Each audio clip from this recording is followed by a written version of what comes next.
They called it a misunderstanding. But for the Porter family, it was a generational scar, one carved not by crime, but by the suspicion of it. This is the story of a man who lost everything, not because he was guilty, but because he was black. In 2015, Jerome Porter steered his beat-up Dodge Ram into Marlowe, Georgia, with his wife Patrice beside him and their 2 kids asleep in the back. The town seemed like a postcard come to life. White steeple churches, American flags fluttering over trim hedges, families walking dogs past picket fences. Patrice whispered, "It's peaceful." Jerome replied, "Let's hope it stays that way." Jerome had survived war zones, both literal and personal. After 2 tours in Iraq and years of trying to rebuild in Atlanta, Marlowe felt like a chance to exhale. It was small, quiet, and affordable. His VA benefits allowed him to buy a modest 1-story home on Sycamore Lane. The real estate agent, a thin-lipped woman with forced politeness, said, "You'll be the first, military family on this street." They understood what she meant. Still, they hoped for the best. Jerome wasn't just a veteran. He was a brilliant mechanic. During his time overseas, he'd fixed tanks under rocket fire and kept convoys moving in impossible conditions.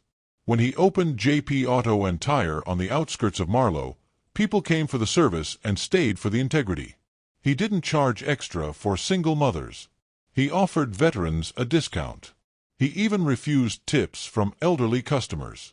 He loved his work. It gave him purpose. And for a while, it seemed like the town was beginning to see the Porters as more than outsiders. But cracks formed quickly.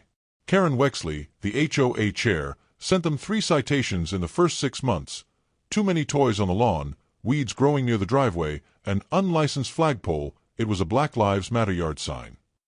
Still, Jerome kept his head down. "Every town's got a gate," he told Patrice. "We just gotta prove we belong." Jerome's children, Maya and Elijah, began school at Marlowe Elementary. Maya excelled. Elijah, shy and artistic, drew birds and cars in his notebooks. But both experienced subtle exclusion. Maya wasn't invited to birthday parties. Elijah was asked if he was one of those kids who gets angry. In church, they were welcomed with handshakes, but never invited to Bible study groups. At the diner, regulars called Jerome Sir, but never used his name. Then came the whispers. A neighbor told Patrice she'd overheard someone say Jerome looked too strong, too silent, like he's hiding something.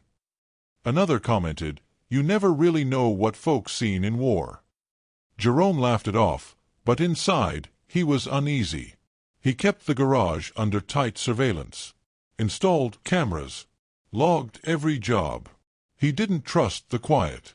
On October 12, 2018, Jerome stayed late at the shop fixing a 2010 Chevy Silverado with a dead alternator. Security cameras showed him working past 11:30 p.m. The shop's time-stamped footage was backed by a credit card transaction and a phone call made from his cell. At 12:07 a.m., across town, the Harland house on Sycamore Lane was broken into. Walter and Janice Harland were longtime residents, respected retirees, and regulars at the same church as the Porters. That night, a masked intruder broke in through the back door. Walter was struck repeatedly with a fireplace poker. Janice was tied and gagged. The intruder stole a revolver, $800 in cash, and Janice's wedding necklace. When the police arrived, Walter said, he was tall, black, muscular, maybe 6 feet 2 inches, 6 feet 3 inches. And with that one sentence, Jerome's fate was sealed. At dawn on October 14th, the Porter home erupted in chaos. SWAT officers in riot gear stormed the property. Flashbangs exploded. Maya screamed. Elijah dove under his bed. Patrice was handcuffed in her nightgown. Jerome, barefoot, half asleep, was tackled to the ground. "What's going on?" he yelled. No one answered. In the aftermath, holes were punched in the walls. Their front door was shattered. Officers took phones, laptops, and even Jerome's military commendation plaques. A news van arrived before sunrise. At the station, Jerome was interrogated for 9 hours straight. The detectives didn't ask if he committed the crime. They asked why.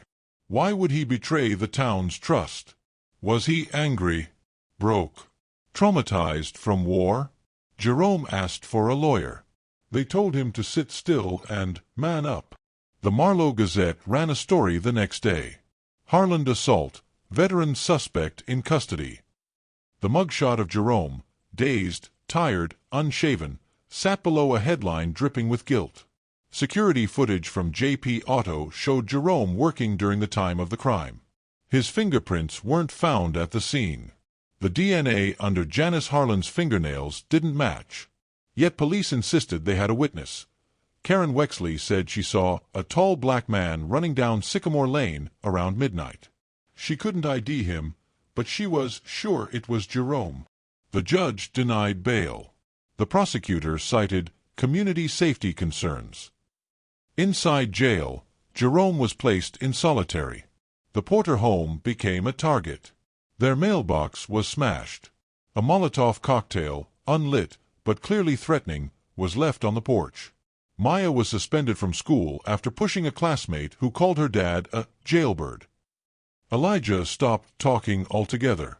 Patrice wrote letters to every civil rights organization in Georgia. Most didn't reply. The few who did said, "We're reviewing your case." Weeks passed, then months, and still Jerome sat behind bars. In early January 2019, an email from Patrice reached the inbox of Deontay Rivers, a civil rights lawyer known for overturning wrongful convictions. Something about her message, short, desperate, specific, stuck with him. He drove to Marlowe. He met with Patrice, reviewed the footage, interviewed the auto shop client, pulled the police report, and said they knew he didn't do it. And they didn't care. He filed a motion to review the case under emergency grounds. An ATM camera across town captured someone using the Harland stolen credit card just 12 minutes after the break-in. That man wasn't Jerome. His name was Dennis Teague, a known felon and recently paroled violent burglar. Teague had multiple priors, including a similar home invasion in Savannah. Deontay acquired fingerprint data from the Harland's stolen revolver. It matched Teague. Within 48 hours, Teague was arrested in Mobile, Alabama. Under pressure, he confessed. On January 18th, Jerome was released. There was no apology, no press conference, just a correction notice buried on page 6 of the Marlowe Gazette. Charges dropped in Harland case. Jerome emerged thinner, quieter. He held Patrice's hand. Maya hugged him like she'd never let go. Elijah still wouldn't speak, but he sat in his father's lap the entire drive home. But Sycamore Lane didn't forget. A neighbor across the street put up a sign, "You can't bleach a stain." Karen Wexley said at a town meeting, he got lucky. But don't pretend you know what he's capable of. Jerome tried reopening JP Auto. Within weeks, all of his suppliers dropped him. In 2022, Deontay filed a federal civil suit against the Marlowe Police Department, the DA's office, and the city itself. The lawsuit revealed detectives had lost 2 key alibi statements. Karen Wexley had coordinated with the DA's office on the ID. A detective altered the time of the supposed jogger sighting to fit the narrative. Jerome testified for 3 hours. When asked how it changed him, he said, "I still see the flashlight in my face every time I close my eyes." Right-wing blogs labeled the Porters grifters. Fox News ran a segment titled, "When Wokeness Undermines Safety." Jerome's military record was questioned. Some said his shop had always been shady. None of it was true. Patrice found their home's fence slashed with the word liar. Elijah began sleepwalking. Maya started carrying pepper spray. In 2024, a federal judge dismissed the case, citing qualified immunity and insufficient evidence of deliberate misconduct. No one was held accountable. Jerome would never see a courtroom again. Patrice broke down. Maya cursed at the verdict. Elijah cried for the first time in 3 years. They packed their things and left Sycamore Lane forever. In 2025, Patrice published The Stain on Sycamore Lane. It hit bestseller lists and was nominated for a National Book Award. In its final chapter, she writes, "They stole time from us. They stole peace. But what they couldn't steal was the truth. And now the world knows." The house on Sycamore Lane remains unsold to this day. No one wants to live with that kind of silence.